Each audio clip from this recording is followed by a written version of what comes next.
Good evening, guys. It's Marshall here, and welcome to tonight's training. So, this has been a conversation going on in my tribe today. And if you want to join that, just click on the link above, tribe.freetheself.com. They've got 650 of us in there. We're working on codependency, we're working on trauma. What we're doing is we're taking back our lives from these things and discovering our own happiness, discovering who we are in that. Hi, Connie. Hi, Haley. And hi, Aaron. So, guys, self-worth. Oftentimes we're talking about this. We're wondering what it is. We're wondering how we get it. How do we keep it? What do we do with it? That kind of thing. And there's a lot of confusion about it. And that's not surprising considering the society we live in. Because we live in a society that conditions worth based on result, output, what you do. You're worth what you do. You're not really worth who you are.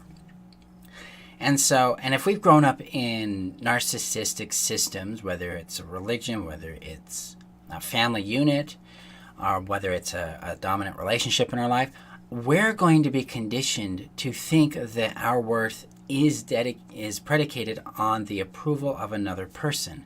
And that approval means the output we create is what they want. They're happy with that. That's a pretty scary proposition, isn't it? It can cause us an enormous amount of anxiety, and it gives us a conditioning that says, hey, if I'm not lovable, then I must be shameful. And so what happens is we become governed by shame. And this shame, I call it the governing value. We all have the governing value. Typically, it's going to be love or shame.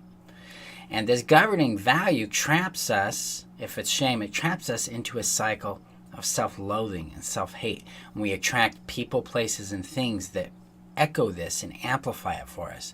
We resist real love. We resist being seen. We resist being known and understood and kept, because why should we be? Nobody wants us. We're terrible.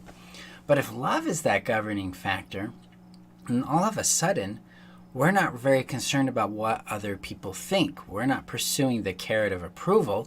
Instead, we're connected back with us. We're like, I'm worth it. I'm worth knowing, loving, and keeping.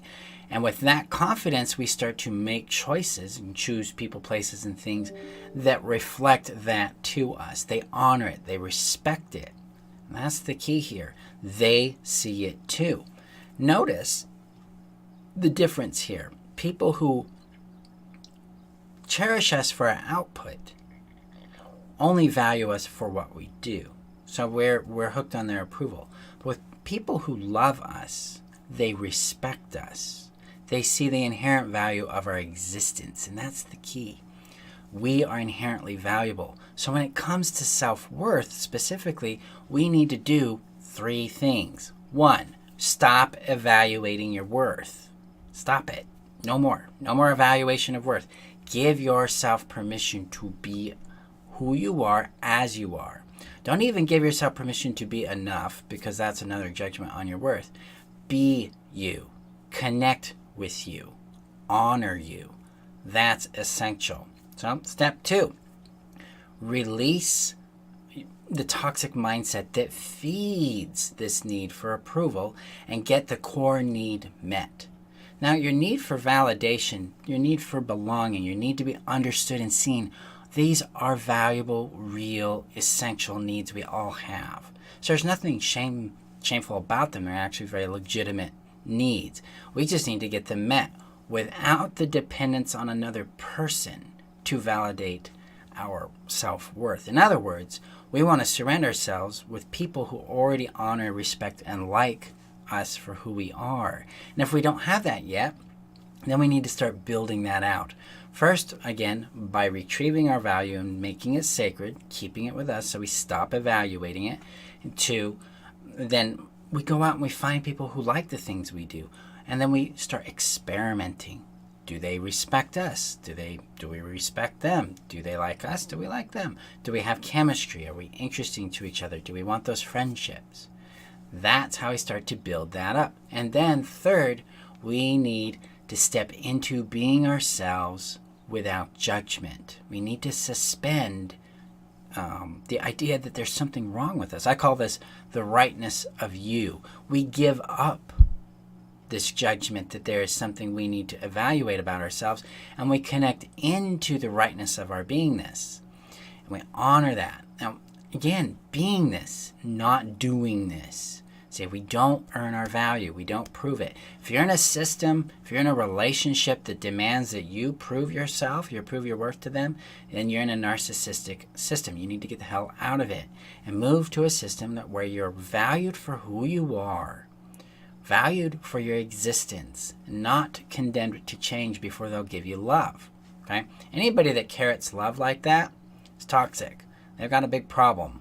Run. It's not your problem to fix it. Your job is, there's only one job we really have in Guy's life, and that is love, and that is to love ourselves and then connect with people who love us too, and we love them. That's it. Your job can be the same thing. Health, play, whatever it is you're doing, that's what you need to be focusing on. Rather than evaluating your self-worth. Am I enough? Am I too much? Am I too little? What if they don't like me? Oh God, oh no, rejection. See, rejection is only fatal in this model that our value is determined by somebody else's approval. But when we take that judgment of approval and the judgment of rejection back and we go, my value is sacred, I'm going to keep it with me. Then rejection becomes a filter. It's like, oh cool, you don't like me. I'm going on with my life. I'm going to eat that donut over there or something. Now, this has a very important impact because trauma puts us into this locked state where we typically freeze, and then our mind starts to evaluate what we might have done wrong to cause this, and this typically comes from shame. We start to involve shame in our core awareness of ourselves, that governing value. And so if you've got an intensity of shame towards something like if you rated it on a scale of 0 to 10, 10 being you're on fire, if you had a shame response to something that was above a 6, you likely have trauma talking. So we can get in there and we can knock that out with the closure technique. When shame is alleviated and trauma achieves closure, then love can be brought into that space. So trauma and our self-worth have an interlocking relationship. Because generally, if we've been traumatized, we think we did something. We did something to deserve it. We should have done this better. We should have known that. We should have avoided this. And that's not true, because typically trauma happens without our consent, right? We're not involved in the situation. It impacts us from the broadside. Boom. It's out of our power, and it's not our fault. People do things for their reason, not because of us, but because of them. We really need to understand that. Because usually when we have that kind of reasoning, I made them do this, or I could have done something different, we're struggling with guilt. We're struggling with those intense feelings that come with trauma. But we're also going to be wrestling a bit with shame, and we need to knock that out. And typically it knocks out our self-worth too, because if somebody violated me, then it has this disgusting effect that we internalize rather than externalize and say, hey, you screwed up. That was you. You did that wrong. But because of the way the brain's functioning in trauma, it can't really do that because it's in a freeze state, if that makes sense. So that's how it relates. So self-worth and trauma have an interlocked relationship with that. We heal the trauma, your self-worth is going to return to its organic baseline. Hi, Susan. And so what we have to do here, again, with self-worth, is we need to, one, stop measuring it. Honor your existence. That's all that matters. I'll reinforce that again. That's all that matters. Period. Stop evaluating it. Stop right now. Oh, God. Receive judgment. Receive approval. So what? It doesn't matter. You don't have to internalize it. Stop evaluating your value. 2, begin to rebuild connections with healthy people that value you for you.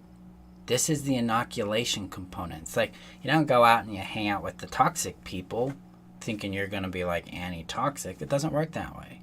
We need to have a community around us that loves and supports us and reinforces our awareness of our value. They're not the source of it. We are. We need to honor our value. We need to keep it. But we need to be surrounded with a community that also appreciates that. And 3, then we need to embody who we are and express who we are and allow rejection and approval to happen without internalizing it.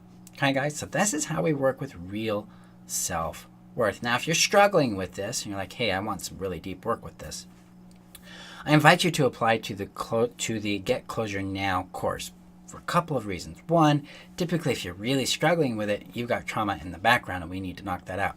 And two, the Get Closure Now system is integrated with the codependence to confidence system I teach around codependency and shame healing. So that they are like hand in glove. They're essential components to each other.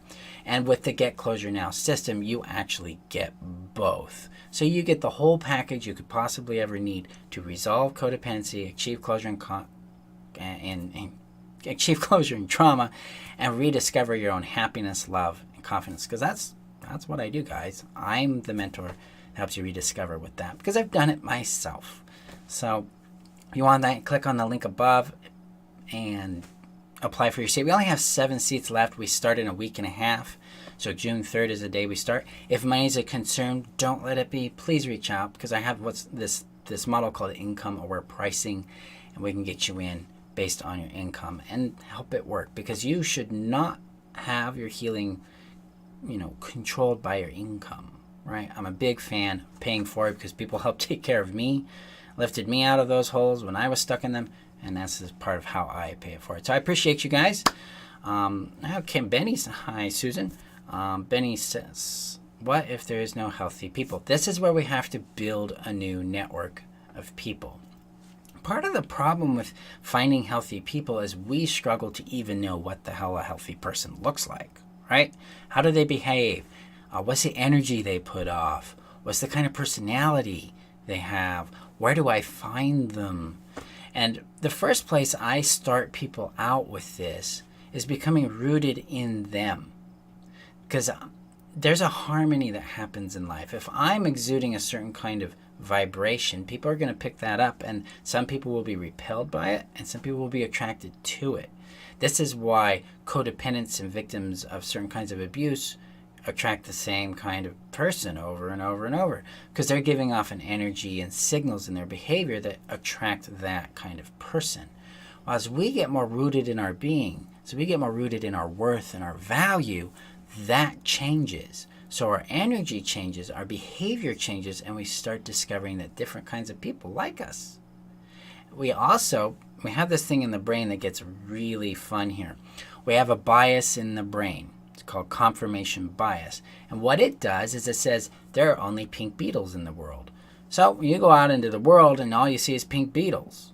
You don't see the purple Mercedes, you don't see the guy on the bike, you don't see other things, just the pink beetles, because the brain thinks that that's all there should be, so that's all it points out to you. When we heal our trauma, the brain gets a chance to consider a different point of view and accomplish an experience that says, whoa, there are a lot of healthy people right around me right now that I didn't even see before because I wasn't aware of what they look like, feel like, sound like, and behave like. And so in codependence to confidence, we go through this process of warming up your awareness to this, and then boom, you have friendships, you have intimate relationships that are actually healthy and stable. I was talking with one of my students in the course, his name's Michael. He started the course in August. Right now, May? And he met for the first time in his life, guys, and he's in his 60s. It's the first time he's had a healthy relationship with a woman. And he didn't think, he's like, yeah, this is amazing. And this is not like a new event. They've been in this relationship for 4 months, so they've got some traction behind them on it. All because he did the work to shift from that shame, take back his self-worth, resolve traumas involved, and then reconnect to his beingness so they could have what he wants. It's really that simple. So this is how we do it. Oh, yeah, the healthy, I like that word. Most of my unhealthies are family. Yeah, I get you. It's very, very true. A lot of times our primary system is unhealthy because it's the genesis of our trauma, the genesis of our unhealthiness. And Susan asks, how do we let go of the unhealthy people? You stop seeking their approval. You start accepting them for what they are. See, codependency and trauma, we tend to go into a state of denial, and we create what's called the codependent fantasy. This person could be better if they would just, if I help them enough, if my love could heal them, if I help them fix this thing, they'll be a different person. They'll be the person I know they could be. See, this idea of I can see the best in people, I can see their potential, this is the codependent fantasy talking. This is where we're getting ourselves deluded, because we actually can't see those things. We have an assumption that that might be possible, but really what's going on is we're hoping they'll become the person we need them to be so that we can stop feeling our pain, so that they'll rescue us from ourselves because we rescued them from their selves. Okay? And fundamentally, deeply what's going on there is we have what's called an undeveloped attachment. So when children are born, we develop an attachment with our primary caregiver, whether it's ma or pa. This attachment is as secure as a bond in which helps the child begin to develop its understanding of the world and its understanding of self. Now, in traumatic situations such as codependency, violence, abuse, neglect, they're not even physically present. Even parents that are well-meaning but not actually properly engaged or sensitized to the child will neglect their child, and it's going to have an impact on this attachment. And so if the child feels unsafe to be themselves and who they're becoming, they'll abort that attachment development and they'll become a codependent or a rebel. And they will attempt to get the parent to like them and keep them, or they'll push the parent far, far away so that they don't need the parent anymore. Okay, so we become isolated on both sides.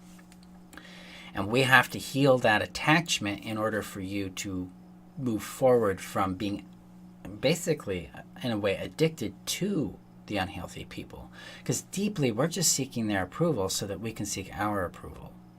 We've made them the authority in our lives. And we're going, hey, give me permission to love myself by, approving of me.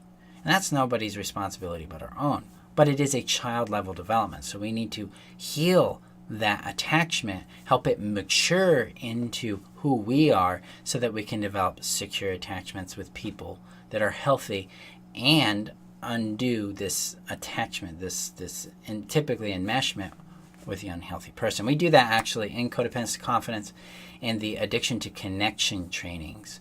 I have a very successful performance rate on that. So yeah, I'm good. I'm glad it helps there, Susan, because I know this is not easy stuff. There's some complexity around how we navigate and actually heal codependency and heal trauma that's involved with it. And that's what I take you through with the Get Closure Now course and with the Codependence Confidence system. So I thank you guys. Appreciate the questions, and I love the comments because this is what this is all about. Very happy about it. So if you guys want assistance with this, just click on the link above, join. And you can also join my community. Definitely do. If you're not ready to take that action yet, sometimes, healing can be a pretty scary thing. Join the community. Get involved. See how I make it work. And kick some butt. Hey, Melissa. Yeah, thank you. Yes, honor you. Exactly. You're worth knowing, loving, and keeping. That's my whole job here, guys. This is my big mission, if you want to put it that way, is to help you discover the reality that you are worth knowing, loving, and keeping, just as you are. Okay, guys, thank you again for showing up for the training. I will be here again. I should be here tomorrow. I've got some dental work, so my face will be numb. So when that stops happening, we'll do a live Q&A. If not, we'll do it on Friday. Okay. Appreciate you guys. The link is above, Susan, and I'll actually post it here. If you're looking for the group, here is the group. It's tribe.freetheself.com. And if you want to join the Get Closure Now stuff, you need to go to closure.freetheself.com. Hello? So now they're in the chat for you guys. Join there. I appreciate you guys again. And remember, you're worth knowing, loving, and keeping. And I will see you guys in our next training. Have a good night, guys. Bye-bye.